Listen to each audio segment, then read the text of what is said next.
Hi everyone, today I have this new kit to share with you from Diamond Press that they brought to HSN for the October 4th craft day. It is the Christmas quilt stamp and die kit, so I'm curious to see, because it's in a nice box like this, what's going on here. So they did send these items free of charge for my review, and of course all opinions are my own, and any links I have in the description box will be affiliate links, which means I'll make a small commission if you purchase items to those links. And right away I see why we have that box. It's the embossing folders. Cool. Okay, let me open this up. So I know the last quilt set Diamond Press did just flew out. So, you know, I mean, how cute with the little Christmas tree and then like a traditional more like ring pattern on this one. And then like that, I was gonna say this one's kind of like the geese pattern, but it's different. I don't know if you can see that they have it a little more stylized, so it has these different pieces, but let me get it out of this to show you that a little better. And there are stamps in this set, and again, embossing folders. So let's see how big these guys are. And I love that they always include like little flowers, or like in this case we have like a poinsettia looking flower, and then like the snowflake, and then like holly leaves, berries, and they all have stitching, so cute. And of course I said they all, but I'm talking about this, these guys do not. And then the buttons over here. How cute, and like a little banner piece. But let me measure these guys for you.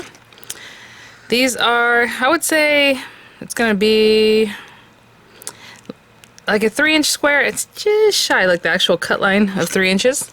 I think they're all the same. So you can definitely, you know, put a couple of them on like a slim line or something like that if that's what you want to do. Like I said, they're about 3 inches, so I think if you put 3 on a slim line, it'd probably be a little too big, but some people like the larger slim lines, and that would definitely work. I always go by 8.5 by 3.5, but some people like 9 by 4, things like that.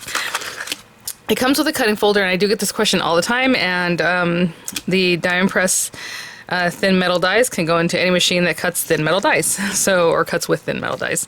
So you can keep that for something else, but definitely know that we have an A2 size folder here with that cute stitch background. Oh my gosh. And then look at this one with the traditional like wedding ring kind of pattern. Really, really sweet. And this is your slimline. And let's see, I always look at the pattern. So from pattern to pattern, it's like 8 3/4, and side to side it is 3 and almost 3/4. So really nice size there. And this one pattern to pattern is 4 inches, and pattern top to base here is 5 1/4, which didn't surprise me. I was gonna say it's about 1/4 inch smaller. And then the stamps. Let's put them here. And really nice size stamps, if you can see, like by the size of my hand. It's the most wonderful time of the year. Have a holly jolly Christmas, of course. Have yourself a merry little Christmas, Merry Christmas. You know, tidings of comfort and joy. Oh, I love that. And then, you know, wishing you a season filled with warmth and cheer. Deck the halls with piles of fabric. That's funny if you have a quilter. Oh my gosh. A season of joy, or anyone who likes, or for anybody who likes like fabric crafts. Wrapped in the warmth of Christmas, wishing you a joyful Christmas and Christmas blessings. And then inspo sheet, so we can check that out right quick. So just looking at this, I need a paper piece of tree. I was just gonna say, with that little design, I would probably just put like green in here, you know, little brown, and there it is. So that's really sweet. Again, the flying geese one usually goes like this, and that's it, but this one has like a very poinsettia or like snowflake looking, I guess, depending on how you fill in the colors. Really, really pretty. And then our ring here. And then of course they're showing you just like what the embossing would look like. Look how pretty and delicate that is. And look at the little flower. Oh my gosh. Okay, so let me grab some paper and we will get started.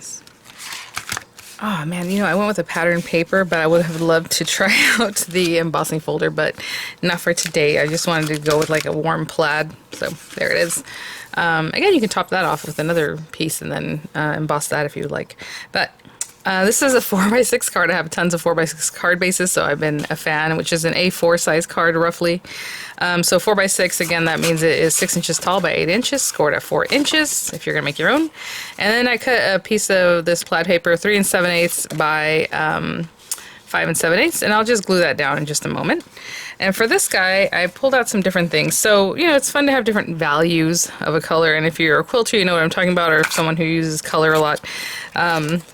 Maybe in art and things like that. I am not an expert at that, but I do know that just, you know, like darker mid-tones, light tones of the same color or whatever it is.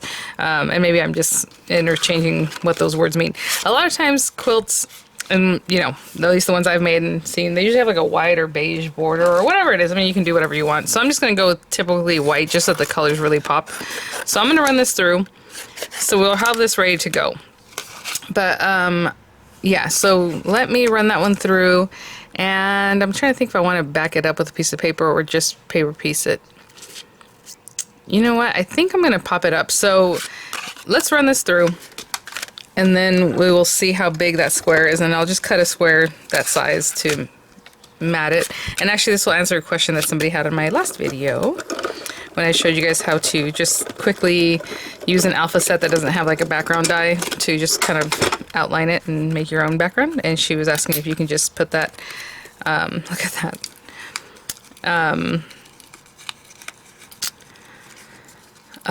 Just piece the papers in, like do this, paper piecing. And I was like, yeah, of course, but if you want to pop it up, you do want something behind it, right? So sometimes that can be tape, double-sided tape. You just lay across the back, and so when you paper piece it in. But again, it's still a little precarious, right, because it's just sitting there. But look at that, how cute. So what I'm going to do, like I said, is measure this just to make sure what we got. And I'm just going to cut a piece of paper, white paper the same size. It's roughly, I would say 2 7/8. That way it'll nestle back there and not be in the way. Yeah, so it's a little smaller, right? The 2 7/8. So I'm going to cut a square of white paper about 2 7/8 inch, and I'll be right back. So I have that piece, and I kind of just rough cut it. Eyeballed that, so that's why it's not super straight on the very edges, but it'll be behind this, so nobody will know. So I do want to put glue all over these little pieces so that they just stay down nicely. I probably missed an area. There we go. No, I haven't gone diagonal yet, so let's get those down. And I think that's pretty good. Okay. So I'm just going to glue these guys together. And that will have something to paper piece into. Now, if you're just sticking this to your card, then you don't have to back it up, right? But I do want to pop this up, so it's just easier if there's a piece of paper behind there to help me do that. Okay, and I'm going to let that set up. And in the meantime, I will run through. Let's start with this blue. So I thought it'd be cute to have like a little wind tree kind of scene in the background, and I have this paper that has the little snowflakes, so I thought it'd be really sweet. And with quilting, a lot of times they have all kinds of different papers, so like you run them through and you don't run them through. You cut them up. I'm thinking paper, you know, project here. And then you try to use, if you're going to do blue, all blues, but different colors of blue, or even different patterns of blue, or whatever it is, and it looks like, you know, quilted. I like to just kind of remove this and just be careful with it, but we'll see. Where is, yeah, something like this. So the blue I need is this, and this, and this. See, just these outer ones, and then one that stayed back there. So I'll get those in a minute. So I just kind of like to keep it in a way that makes sense. I need this one, and then this one, and then down here, those guys, okay? This is not stuck down, I just have it on here. I guess we'll just continue on. I was gonna let it set up, but you know what? Let's put glue here, and glue here, and glue here, and here. And I'm just gonna use my little pokey tool. Pick that guy up, pick this guy up. And I'm doing them in order. If you wanted, oh, not that one, to mix them up so that they look a little more jumbled, then I would just mix them up in each other because they're basically the same size, right? What's coming out of all these areas. So we have this one, and this one, and this one. I think I forgot that guy on this other side. Maybe this one. Okay, so I'm just going to continue putting the glue and piecing in these pieces, like that one goes there, and this guy came from here along with my top corner, which was this guy, possibly. I think I have one more over here I need to get. Okay, so I'm just going to continue putting glue, and I'll be right back. Just in these two, and then this one here, this one here, this one here, and this one here, skipping that little trunk. And I keep doing this. This does not go with that. Okay, I'll be right back. Okay, guys, and then with this guy, you know, you can use that as for another card.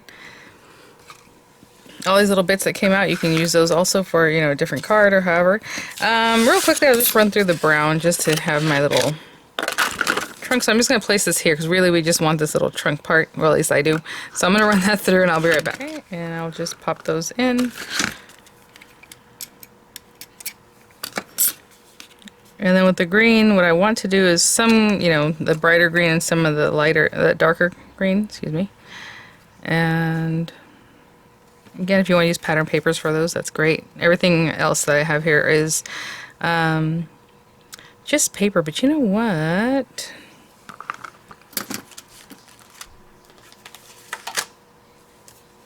I'm going to give the paper a little texture. Why not? It might go away when we actually go to cut it, but I just want a little piece like this.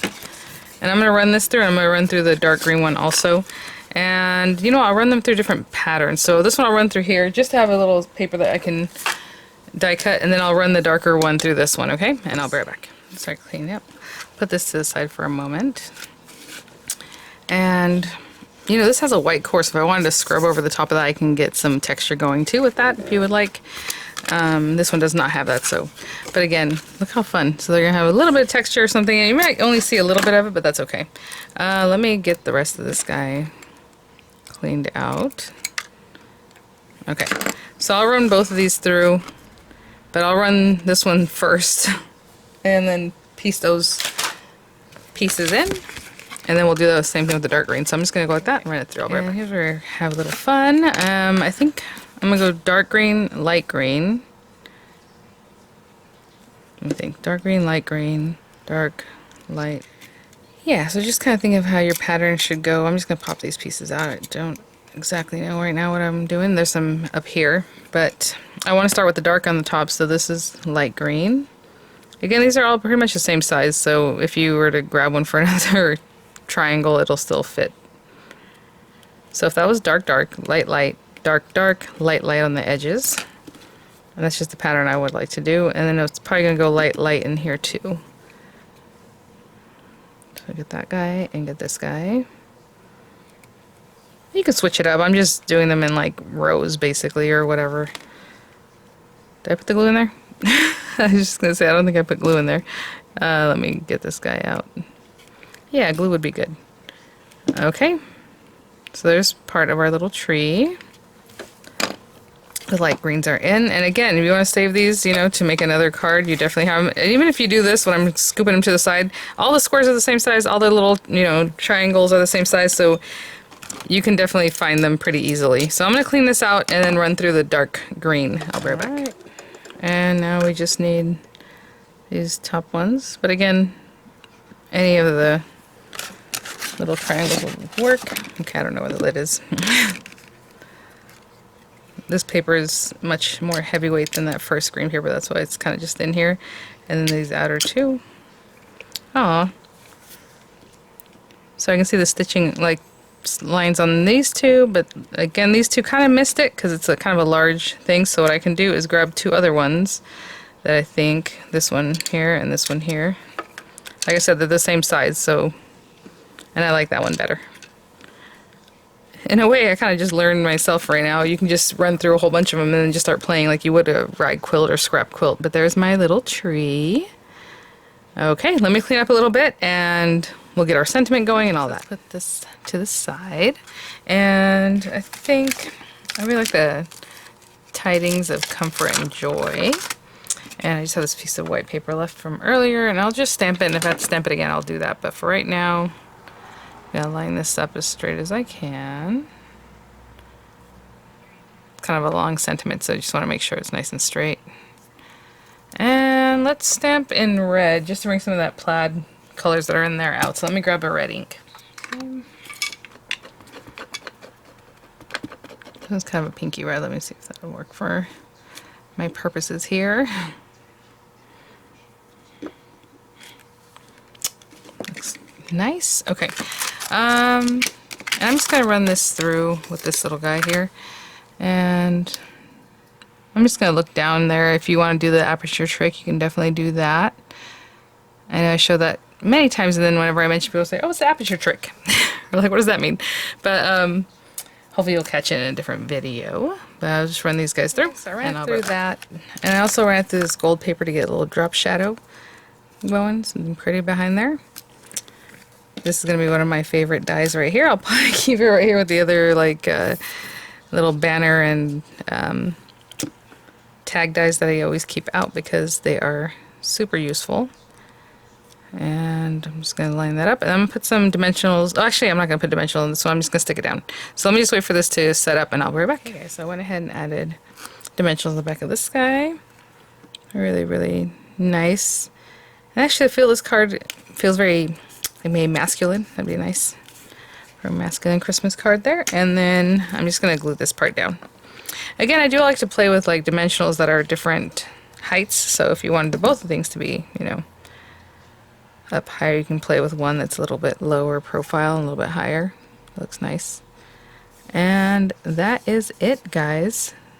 Really quick and sweet. Again, just roll out a whole bunch of them since the sizing, they're all the same, so you can just mix and match the different shapes and the different little squares, and you have all kinds of fun with that. So thanks for watching, guys. Thank you so much, Die Impress, for sending these items for review.